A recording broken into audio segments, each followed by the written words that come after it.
Je savais pas que t'avais des pellicules, j'en ai pas. T'as vu cette pub? Elle est géniale, hein. Moi je l'aime beaucoup parce que elle est très bien ciblée. Elle s'adresse exactement au public cible, des gens qui ont des pellicules et qui n'arrivent pas à vivre avec leurs pellicules. À la fin, t'as une scène avec des femmes qui dansent autour du personnage principal, qui lui disent ouais, on savait pas que t'avais des pellicules. Ah non, en fait, j'en ai pas. Et ils se sentent fiers de ça. Enfin bref, je sors du sujet. Ce que je veux dire, c'est que la pub et le marketing, ça fait office de pré-vente. C'est un peu le principe de ce qu'il faut faire avant de vendre. Dans ce cas-ci, je te parle de vente et pas de closing, parce que je connais aucun vendeur, dans ce cas-ci de la vente, de shampoing Head and Shoulders qui va toquer aux portes des gens. Alors je te rassure, je suis pas sponsorisé, hein, c'est juste une étude de cas, parce que ça me plaît beaucoup de parler de ça. J'aime beaucoup la pub, je suis bercé dedans, et il y a des pubs que je regarde indéfiniment, pour te dire. Donc, il y a certains moyens pour arriver à faciliter la vente. La publicité et le marketing en font partie. Mais le sujet de la vidéo, c'est ce qu'il faut faire avant de réussir à finaliser une vente. Avant même d'avoir ton client devant toi, ton prospect ou ton lead si tu veux. Et c'est là-dessus qu'on va se focaliser aujourd'hui. Alors, il y a toutes sortes de routines que tu peux avoir, des ambitions. Et je vais te prendre l'image, si tu fermes les yeux un instant, ou si tu te détends, ou si tu penses à autre chose que ce que je te raconte, parce que je t'ai déjà diverti avec ce que je fais maintenant. Tu remarqueras que ma voix est différente, que ta sensation, ton ressenti, est également en train de changer, de shifter, de te laisser aller au gré de tes pensées et de tes envies. Donc si on reprend l'image d'un sportif de haut niveau, qui ne sait pas vivre sans, le rêve qu'il a d'avoir une médaille d'or, tu sais, la médaille sacrée, qui représente l'accomplissement indéfini, complet, de sa vie entière, entre l'âge de 5-10 ans, peut-être même plus tôt, jusqu'à ce moment sacré, où il est sur le podium, où il dédie toute sa vie pour cette médaille. Et au moment où il est heureux comme tout. Donc, je voudrais que tu t'imagines la même situation, que tu décroches bientôt la médaille d'or du closer. Tu sais que la concurrence est rude, et tu sais que tu as beaucoup d'efforts à fournir pour y arriver.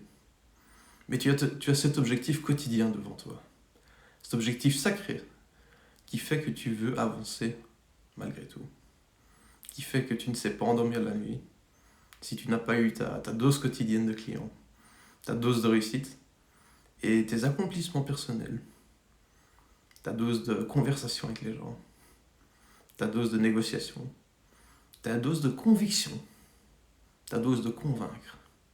Tu vois ce que je veux dire? Et bien tout ça, ça s'accumule avec le temps. Et c'est ça qui rend les choses addictives et extrêmement intéressantes, extrêmement marrantes et fascinantes.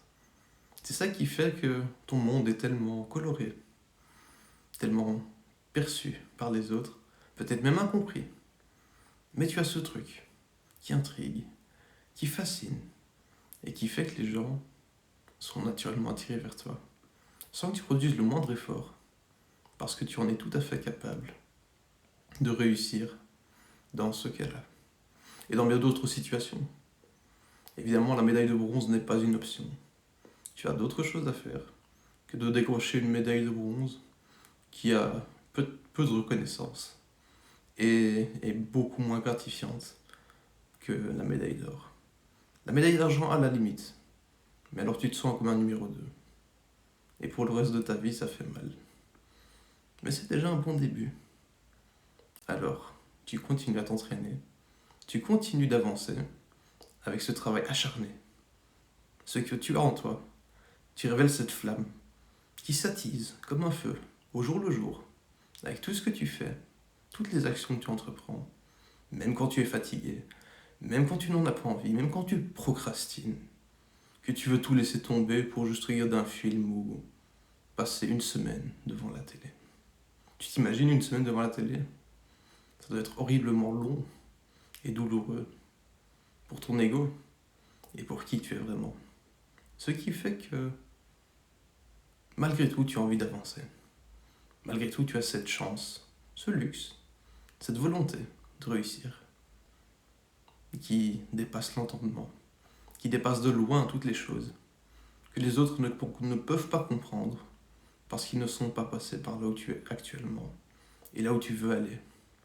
C'est une question de bien s'entourer, d'étudier les mentors, des gens qui t'inspirent, des gens qui te fascinent, des gens qui te passionnent, d'écouter mot pour mot, en boucle, ce qu'ils t'ont raconté, leur enseignement sacré, et comprendre à la lettre ce qu'ils veulent dire par là, avant de l'appliquer à ta manière, de la façon la plus perfectible possible, qui tend vers la perfection, jour après jour, action après action. Action est la réaction à l'action, suite à l'inaction. Tu as peut-être une période plus sombre, plus tranquille. Mais au fond de toi, c'est pas ça que tu recherches.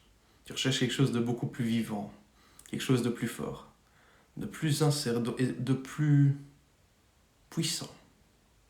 Et c'est cette puissance que tu vas rechercher aujourd'hui. Peu importe ce que tu fais aujourd'hui, le fait que tu aies la puissance, les actions découlent d'elles-mêmes et tu te surpasses à chaque moment où tu te forces, quand tu n'en avais pas envie, parce que tu as cette mission sacrée en toi.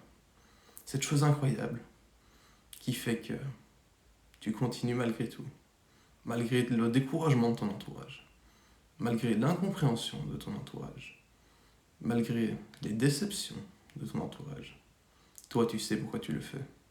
Et c'est cette raison qui est bonne, au-delà de toutes les autres choses que ça te rapporte.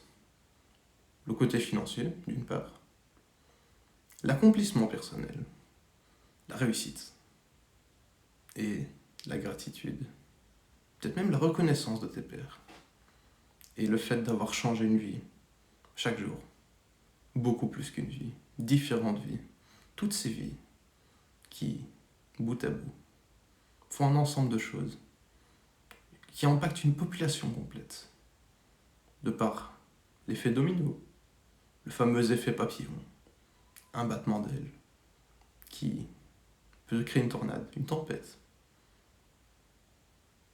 Je te laisse là-dessus. Tu peux rouvrir les yeux, revenir à la surface et te sentir prêt à attaquer la journée.